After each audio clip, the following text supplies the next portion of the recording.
They called her a monster long before anyone bothered to learn her name. The emergency sirens rolled across Haven Crossing like waves crashing against steel cliffs, their low mechanical wail vibrating through every storefront and apartment window. Amber warning lights flashed above the central plaza, painting frightened faces in pulses of gold and crimson as hundreds of residents hurried toward the evacuation gates. Children clutched their parents' hands. Store owners abandoned half-packed deliveries. Autonomous patrol drones hovered overhead, repeating the same calm instruction in perfectly measured voices. Please proceed to the nearest safety corridor. Do not approach the containment zone. Do not make physical contact with the subject. Ethan Carter stepped out of the back of Ambulance 12, adjusting the dark blue medical jacket stretched over his broad shoulders. At 34, he had answered enough emergency calls to recognize the difference between panic and genuine danger. Today felt different. Nobody screamed. Nobody argued. They simply ran, their faces carrying the silent certainty that whatever remained behind was something no ordinary person should ever see. The autumn air carried the sharp scent of ozone, mixed with fresh rain drifting across the colony's glass-covered streets. Somewhere nearby, an abandoned coffee stand continued brewing, filling the plaza with the strangely comforting aroma of roasted beans that no one stayed behind to enjoy. Ethan tightened the strap on his medical bag and looked toward the center of the square. That's when he saw her. She wasn't standing. She wasn't chasing anyone. She simply sat alone beside the old fountain where children usually played after school. Her knees were pulled close against her chest. Bare silver feet rested on the cold stone pavement. Long strands of pale white hair covered part of her face, while faint blue patterns shimmered beneath translucent skin like moonlight beneath frozen water. Around her, an invisible circle had formed. Nearly 50 feet of empty space separated her from everyone else, as if fear itself had become a wall no one dared cross. A little girl's stuffed rabbit lay just outside that invisible boundary, forgotten during the rush to escape. The alien girl glanced toward it, then lowered her eyes again without moving. She looked less like a monster than someone trying very hard not to become one. A police officer hurried toward Ethan before he could take another step. "Medic, stay back," the officer said, breathing hard. "Orders are clear. Nobody goes near her." Ethan looked from the trembling officer back to the lonely figure beside the fountain. "What's her condition?" he asked. The officer hesitated. "Nobody knows." "Is she injured?" Another pause. "We don't know." Ethan frowned. "Has she threatened anyone?" The officer looked away instead of answering. Above them, one of the drones projected a rotating holographic warning across the wet pavement. Biological risk. Maintain distance. Do not engage. Ethan had worked disasters, chemical spills, and quarantine zones before. Every real emergency began with information. This one seemed built entirely from assumptions. Wind swept across the empty plaza, carrying fallen amber leaves until one landed softly against the girl's shoulder. She didn't brush it away. She didn't even notice. She only stared at her own hands resting quietly around her knees, as though she had spent so long avoiding the world that she no longer expected the world to look back. Around him, more footsteps faded into the distance until the enormous square became almost silent. The sirens continued. The warning lights continued. The drones continued repeating the same instructions. But through all that noise, Ethan noticed something no announcement had mentioned. The girl was shivering. Not from rage. Not from power. From cold. And for reasons he couldn't yet explain. That simple detail felt far more real than every terrifying label everyone else had chosen to believe. Ethan slowly slipped the strap of his medical bag from his shoulder without taking his eyes off the young woman beside the fountain. Every instinct sharpened by 12 years of emergency response told him to observe before acting. Her breathing was steady. Her posture remained closed, almost protective. She did not scan the rooftops. She did not watch the fleeing crowd. Instead, her gaze rested quietly on the polished stone beneath her bare feet, as though she had memorized every crack, because looking anywhere else only invited more fear. Behind Ethan, another emergency vehicle rolled into the square before stopping nearly 100 feet away. Its doors opened, but none of the crew stepped outside. They simply watched through the windshield. One of them raised a pair of binoculars instead of a medical kit. The gesture unsettled Ethan more than any warning siren could. Carter. The familiar voice belonged to Captain Maria Reynolds, the station supervisor. Her face appeared on Ethan's wrist communicator, the signal occasionally flickering beneath the interference surrounding the plaza. That is a direct containment area. Return immediately. Ethan kept his voice calm. Captain, I have not seen a patient yet. She is not your patient. He glanced toward the silent figure by the fountain. Someone issued a medical quarantine without a medical assessment. There was a pause. Those orders came from Colonial Security. Then Colonial Security can tell me what symptoms they observed. Silence answered him again. Ethan had learned long ago that unanswered questions often mattered more than confident answers. The wind shifted, carrying another wave of cold rain across the square. Tiny droplets collected in the girl's silver hair until they sparkled beneath the rotating emergency lights. She hugged herself a little tighter. Not dramatically, just enough for someone trained to recognize discomfort. Ethan noticed faint marks circling both wrists. They were old, nearly faded. Whatever restraints had once been there had long since disappeared, but the memory remained on her skin. He looked around the plaza once more. Benches sat abandoned. A newspaper drifted across the pavement before catching against a planter. A digital billboard continued advertising the annual Harvest Festival, its bright colors completely at odds with the emptiness surrounding it. Somewhere nearby, a street musician's violin recording still played through unattended speakers, the gentle melody echoing through a place that moments earlier had been filled with laughter. The contrast made the silence feel even heavier. Ethan took one careful step forward. Several drones instantly adjusted their positions above him. Warning, one announced. Maintain minimum separation distance. He stopped, not because of the machine, but because he wanted to see how she reacted. She slowly lifted her head. For the first time, he saw her eyes clearly. They were not glowing with menace or anger. They carried the exhausted look of someone who had not slept peacefully in a very long time. Their pale blue color reflected the flashing lights around the square, like frozen lakes beneath a winter sky. The moment their eyes met, she immediately lowered her gaze again, almost apologetically, as if expecting disappointment before a single word had been spoken. Ethan felt something tighten inside his chest. Fear usually looked outward. Shame always looked down. He had treated frightened children after storms, elderly patients after house fires, and exhausted travelers stranded far from home. They all carried that same expression when they believed they had become someone else's burden. The communicator buzzed again. Carter, Captain Reynolds said more firmly. Stand down. Ethan quietly switched off the receiver. He was no longer listening to alarms. He was listening to what the silence had been trying to tell him since the moment he stepped into the square.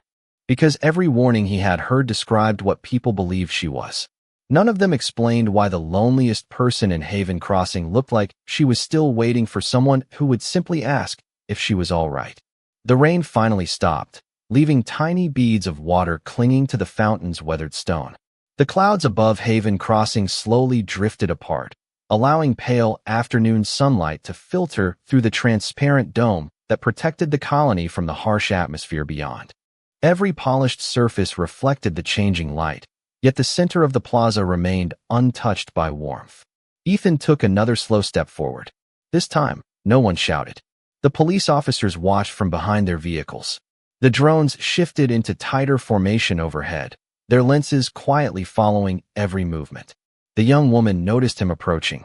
Her shoulders stiffened for only a moment before settling again, as if she had already accepted whatever happened next.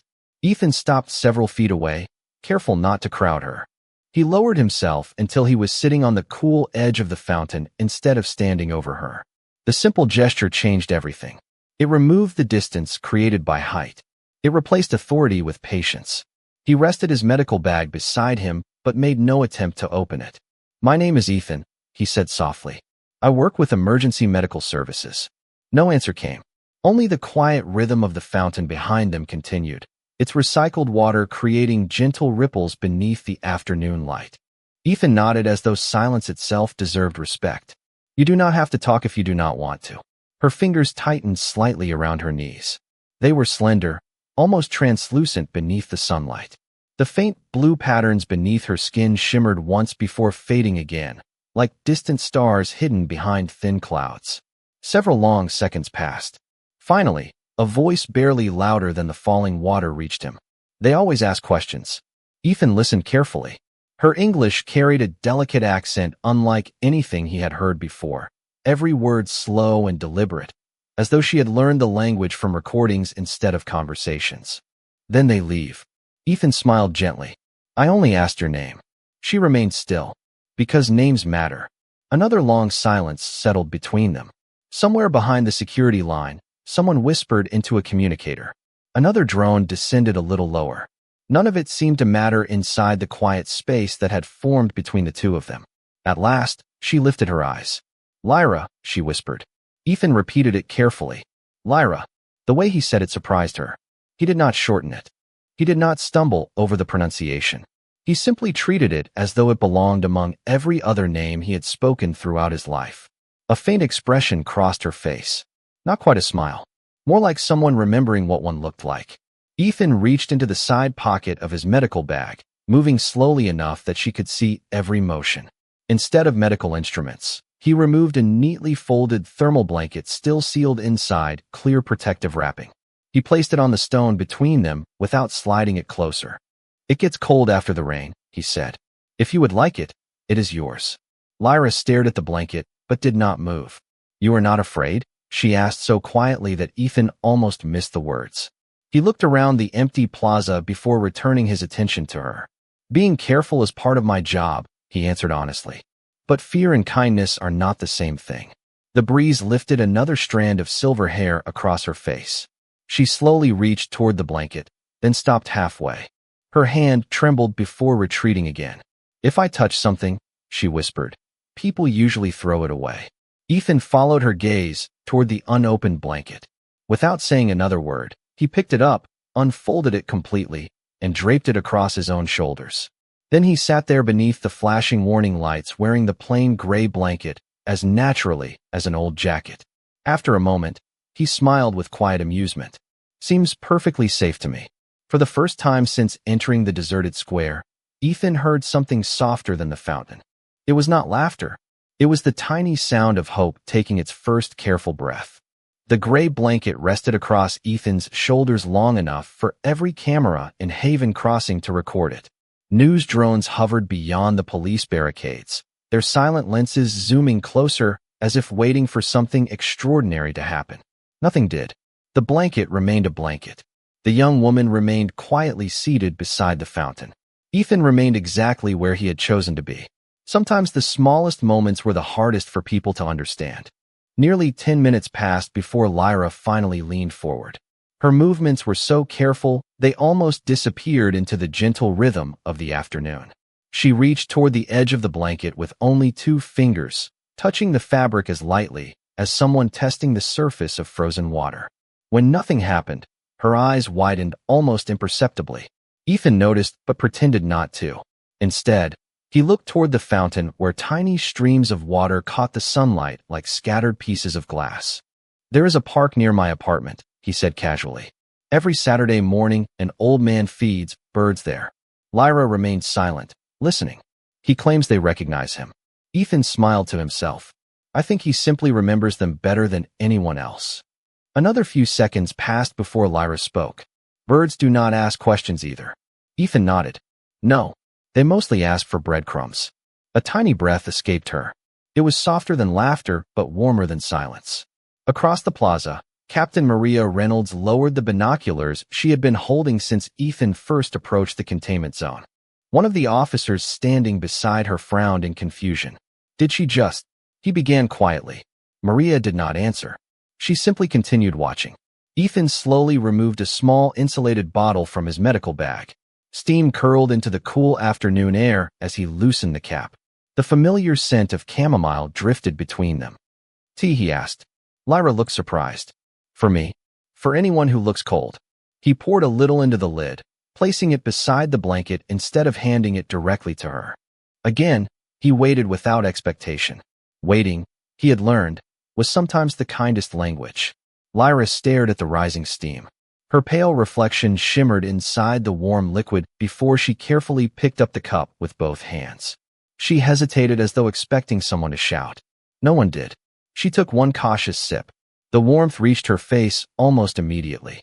A faint blush of soft blue spread beneath her translucent skin, replacing some of the pale gray that had settled there earlier. Ethan noticed the change, but kept talking about ordinary things instead. He described the bakery that always burned its blueberry muffins on Tuesdays. He mentioned an elderly mechanic who insisted every machine responded better when people said thank you after repairs. He talked about rainy baseball games he had watched with his father as a child, and how neither of them had ever cared who won as long as the hot chocolate stayed warm. None of the stories were important by themselves. That was exactly why he chose them. They belonged to a normal life, the kind of life Lyra seemed to believe she could never have. Slowly, her shoulders relaxed. Her hands no longer clung so tightly to the cup. She even glanced toward the abandoned stuffed rabbit still lying near the edge of the empty plaza. Ethan followed her eyes. Someone probably misses that little fellow. Lyra lowered her gaze again. I wanted to return it. Her voice almost disappeared into the breeze. But they ran before I could move. Ethan looked at the forgotten toy, then back at her gentle expression. The image settled quietly inside his mind, fitting nowhere beside the stories he had heard about monsters. Around them, the warning drones continued repeating the same message to an audience that had stopped listening. Yet something else was beginning to spread through Haven Crossing, something no emergency broadcast could control. Behind every window, behind every camera lens, people were witnessing an uncomfortable possibility. Perhaps fear had been speaking louder than truth all along.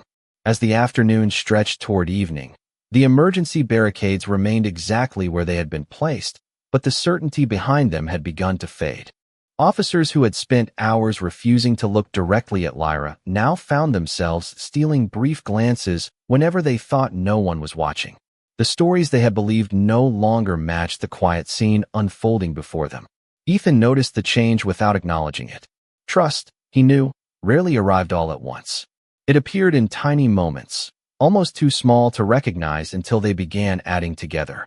The forgotten stuffed rabbit still rested on the wet pavement a few yards away, its white ears stained by rainwater and dust.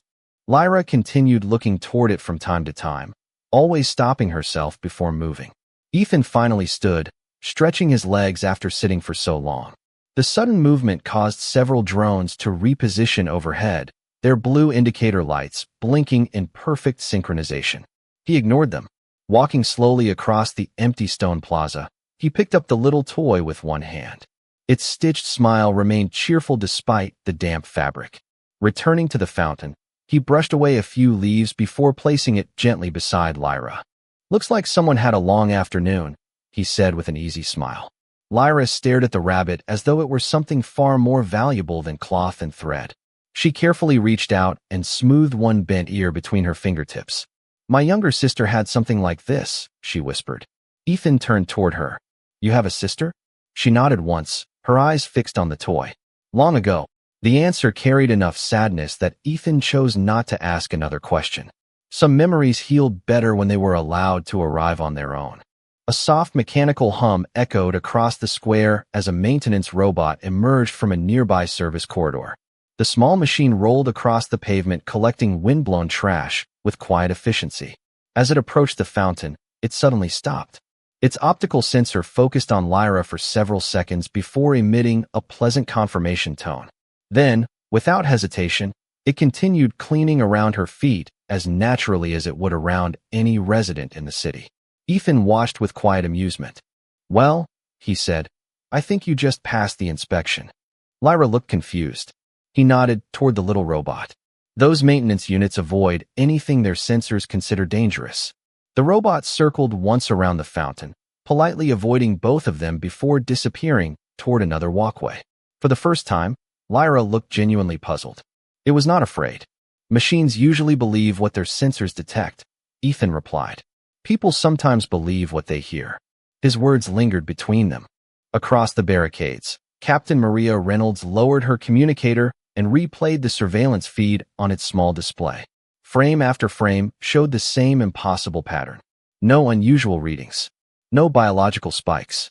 No signs of aggression. Only a frightened young woman sharing tea with a paramedic beneath flashing warning lights. One of the colony physicians approached her carrying a tablet filled with medical scans. "Captain," he said quietly, "the remote thermal readings do not match the original incident report." Maria looked up sharply. "Explain." The report described unstable physiological activity. He hesitated before continuing. "What we are observing now is remarkably normal." Maria frowned. "Who wrote the original report?" The physician slowly shook his head. "That is the strange part. The authorization trail is incomplete." Back at the fountain, Lyra gently held the little rabbit against her chest for a moment before placing it safely beside her. She looked toward Ethan with uncertainty that was slowly becoming curiosity. "Why do you keep staying?" she asked. Ethan considered the question longer than she expected. Then he smiled, not with confidence, but with simple honesty.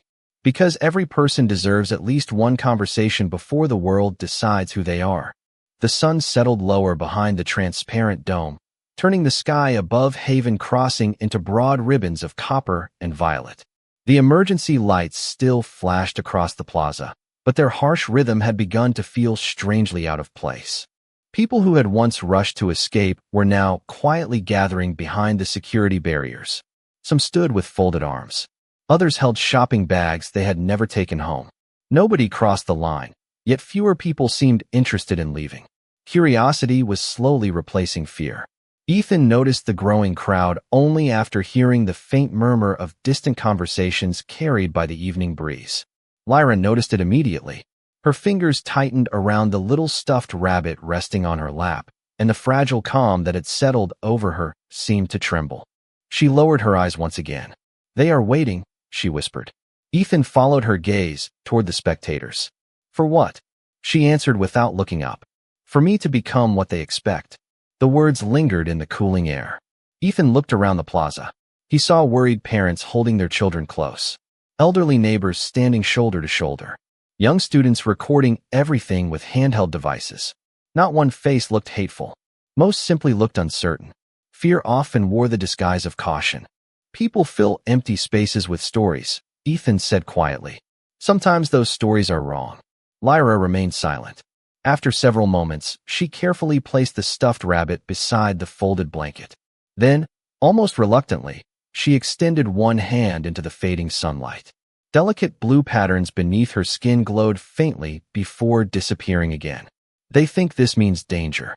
Ethan leaned closer, studying the markings without touching them.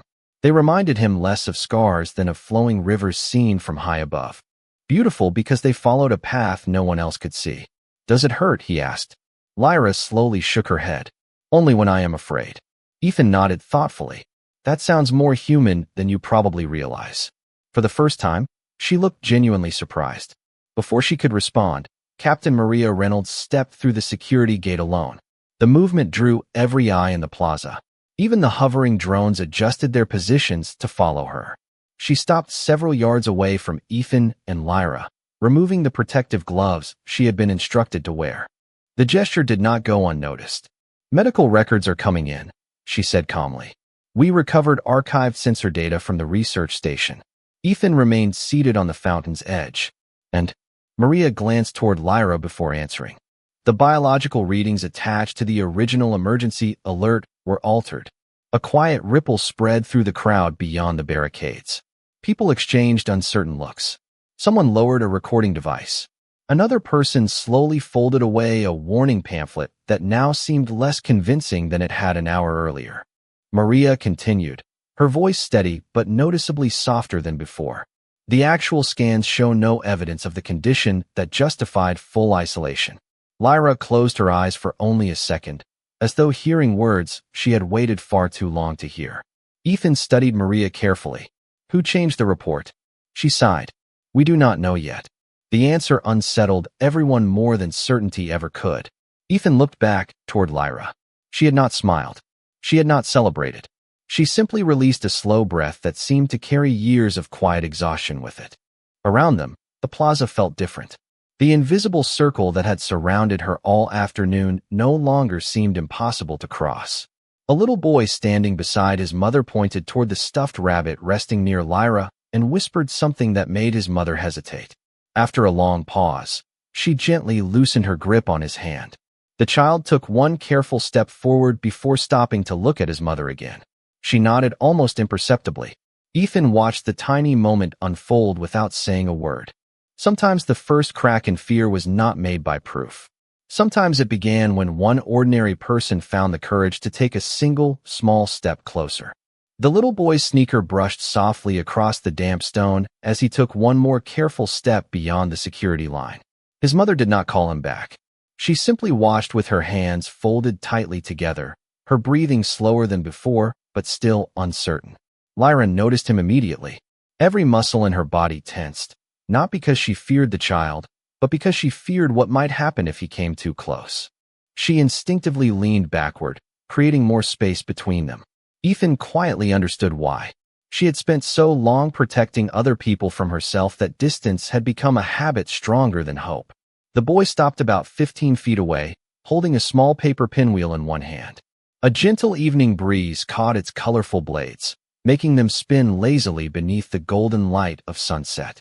For several long seconds, neither of them spoke. Then the boy looked toward Ethan. "Is she still cold?" he asked with the simple honesty only children seemed able to carry. Ethan smiled. "I think she is getting warmer." The boy nodded thoughtfully before walking a few more feet closer. Every camera in the plaza turned toward him. Several officers instinctively shifted their weight, prepared to intervene if necessary. Captain Maria Reynolds quietly raised one hand, signaling everyone to remain exactly where they were. Fear had controlled enough of the afternoon already. The child carefully placed the spinning pinwheel beside the stuffed rabbit without stepping any closer. "My grandma says colors make people smile," he said. "You can keep it." Lyra stared at the tiny toy as its bright paper blades continued turning in the breeze. Her lips parted slightly, but no words came out. Instead, something far quieter appeared in her eyes. Recognition, gratitude, disbelief. She slowly looked toward the little boy. "Thank you," she whispered. The child grinned as though he had just completed the easiest task in the world. Then he turned and ran back to his mother, who knelt to hug him tightly. Around the plaza, an almost invisible change began spreading from person to person. Someone lowered a face mask that no longer felt necessary. An elderly man quietly removed his hat in silent respect. Two teenagers stopped recording with their phones and simply watched. None of them crossed the plaza. They did not need to. Sometimes courage arrived one witness at a time. A sudden chime echoed from the communication tower overlooking the square. The giant public display flickered before replacing the emergency warning with a simple message. Colonial Security Bulletin. Containment status under review. Additional information pending. The words were brief, but they carried enormous weight. For the first time that day, the system admitted uncertainty. Ethan glanced toward Captain Reynolds. She gave him the smallest nod before turning toward the gathered officers. "Deactivate the perimeter drones," she instructed calmly. Several officers looked surprised. "Captain," one asked. "Now," she repeated. One by one, the hovering machines rose higher into the evening sky before quietly flying back toward their charging stations. Their mechanical voices faded until only the sound of the fountain remained. The silence that followed felt completely different from the one that had greeted Ethan hours earlier. This silence no longer belonged to fear. It belonged to possibility. Lyra watched the last drone disappear beyond the rooftops, and a single tear slipped quietly down her cheek. She quickly wiped it away, embarrassed that anyone might have seen. Ethan pretended not to notice.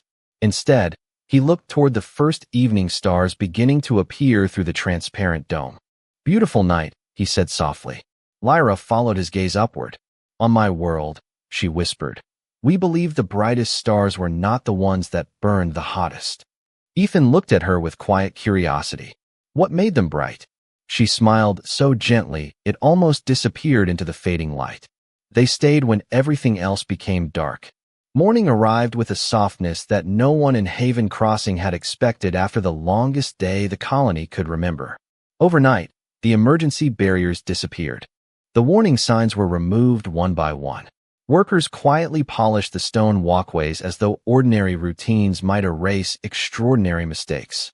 Yet people continued arriving at the central plaza, not because they were afraid anymore, but because they wanted to see what happened next.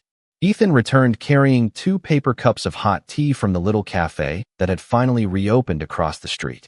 The owner waved at him before disappearing back inside, then hesitated for a moment and quietly added 2 fresh cinnamon rolls to the bag without charging him.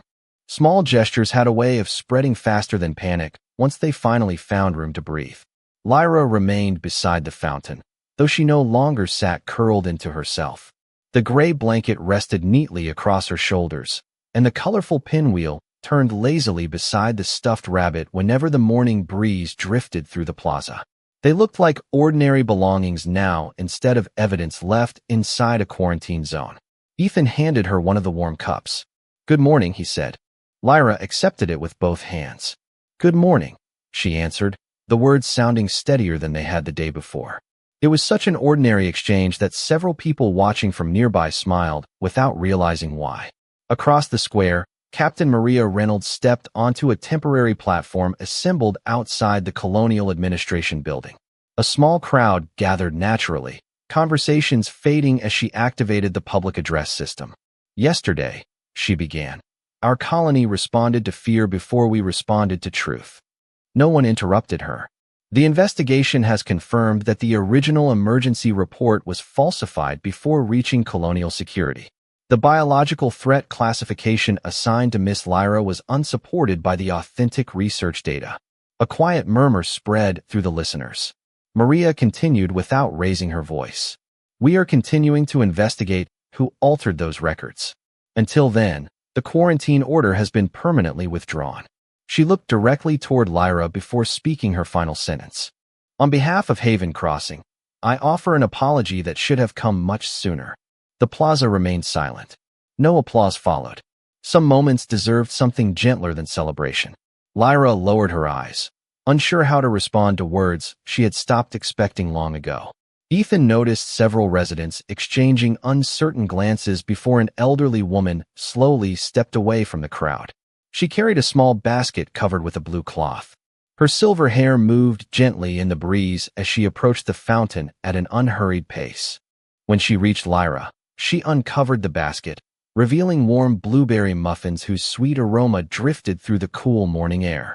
"My husband always said nobody should face a new beginning on an empty stomach," the woman said with a kind smile. "He baked these every Sunday." Lyra looked at the basket, then at the woman, clearly overwhelmed. I do not know what to say." The woman chuckled softly. "Try one first. Words can wait." Ethan smiled as Lyra carefully accepted a muffin with trembling hands. Before taking a bite, she broke off a small piece and quietly placed it beside the stuffed rabbit, as though kindness should always be shared with someone else before keeping any for herself. The simple gesture did not go unnoticed. One by one, people began crossing the plaza. A florist placed fresh white flowers beside the fountain. A mechanic delivered a small folding chair so Lyra would not have to sit on cold stone. A schoolteacher offered several children's books from the community library. Nobody arrived carrying grand speeches. They came carrying ordinary things. Watching from a few steps away, Ethan realized something remarkable had happened without anyone announcing it. Yesterday, the plaza had been empty because everyone believed one frightened young woman was different from them. Today, the same plaza filled quietly because people were finally beginning to recognize themselves in her. Several months later, the fountain no longer stood at the center of a place people hurried past. It had become the heart of Haven Crossing. Children filled the plaza every afternoon, chasing one another beneath ribbons of sunlight that filtered through the great, transparent dome. The emergency sirens had long since fallen silent. Their echoes survived only in memory, replaced by laughter, music from the nearby cafe, and the gentle splash of water flowing over polished stone. Ethan crossed the square carrying his usual cup of coffee before another shift with emergency medical services. The barista smiled the moment she saw him. She no longer asked for his order. Some routines had quietly become traditions. As he approached the fountain, he found Lyra sitting on the folding chair the mechanic had repaired and painted a bright shade of blue. The old gray blanket had been neatly folded beside her, no longer needed for warmth, but carefully kept because some gifts became part of a person's story. The stuffed rabbit rested beside the colorful pinwheel, both slightly faded now after months beneath the open sky. They had become small landmarks that every child in the neighborhood recognized. Lyra looked healthier than she had on that rainy afternoon when Ethan first met her. The faint blue patterns beneath her skin still shimmered whenever she laughed or became emotional, but nobody stepped away anymore. Instead, curious children often asked if the glowing lines looked like rivers on her home world. She always answered with patience, sometimes drawing star maps in colored chalk across the plaza so they could imagine distant skies together. Ethan sat beside her without saying a word. They had reached the comfortable kind of friendship that no longer required conversation to prove itself. A little girl wandered over holding her mother's hand. She could not have been older than 6. After studying Lyra for several thoughtful seconds, she looked up at her mother. "Is this the lady everyone used to be scared of?" she asked. The mother smiled gently before answering. "Some people were." The little girl tilted her head. "Why?" Her mother looked toward Ethan and Lyra sitting quietly beside the fountain before kneeling to meet her daughter's eyes. "Because sometimes people mistake what they do not understand for something they should fear." The child considered that answer very seriously. Then she walked over to Lyra and offered her a small drawing folded in half. It showed 2 people sitting beside a fountain beneath a sky full of stars. One figure had silver hair. The other wore a blue medical jacket. Above them, written in uneven letters, were the words, "Friends." Lyra accepted the drawing with both hands, blinking away quiet tears that no longer came from loneliness. Ethan looked toward the fountain where sunlight danced across the water exactly as it had on the day they first met. So much had changed because one person had chosen to stay instead of leaving. Captain Maria Reynolds soon joined them carrying a polished bronze plaque that workers carefully secured beside the fountain.